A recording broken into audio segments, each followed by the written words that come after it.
Уважаемые друзья, земляки, от имени постоянного представительства Республики на Дальнем Востоке разрешите от имени всех дальневосточников, воинов, студентов поздравить наступающим 2021 Новым годом.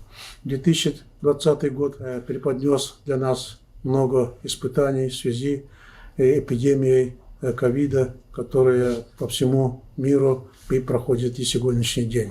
Но этот год был годом юбилейным, 75 лет победы Великой Отечественной войны нашего народа. Наше представительство в рамках проекта «Пути великих свершений» совершило экспедицию в Сахалинскую область, посвященную к юбилею нашей победы. Вы знаете, Сахалинская область – это единственное место в Дальнем Востоке, где были бои с японскими милитаристами. Мы посетили воинские захоронения, достопримечательности, музеи, встретились с краеведами, писателями, с общественностью, и чествовали наших воинов, возложили венки. В рамках 150-летия Владимира Клавдиевича Арсеньева, великого нашего путешественника, этнографа, краеведа, мы в феврале 2020 года посетили экспедицией Еврейскую автономную область, Хабаровский край. В этих местах Владимир Клавдиевич Арсеньев в 1917-18 году в Алгон-Гаринской своей экспедиции посетил территорию нынешней Еврейской автономной области Хабаровского края.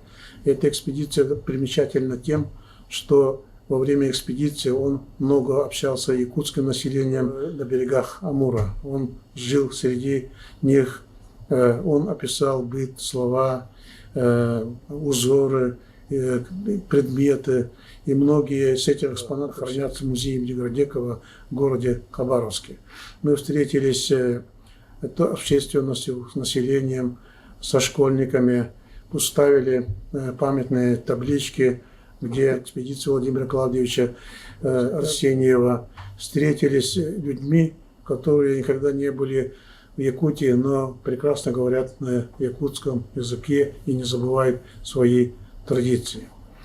Представительство наше во время эпидемии ковид занимался доставкой гуманитарной помощи в Якутии. Практически вся гуманитарная помощь, которая была предназначена для Якутии из Китая, которая шла через аппарат полномочного представительства Юрия Петровича Трутнева, транспортировалась через представительство Якутии на Дальнем Востоке. Мы думаем, победим эту болезнь в следующем году. Уважаемые земляки, разрешите еще раз всех поздравить с Новым годом, пожелать, во-первых, здоровья, счастья и успехов.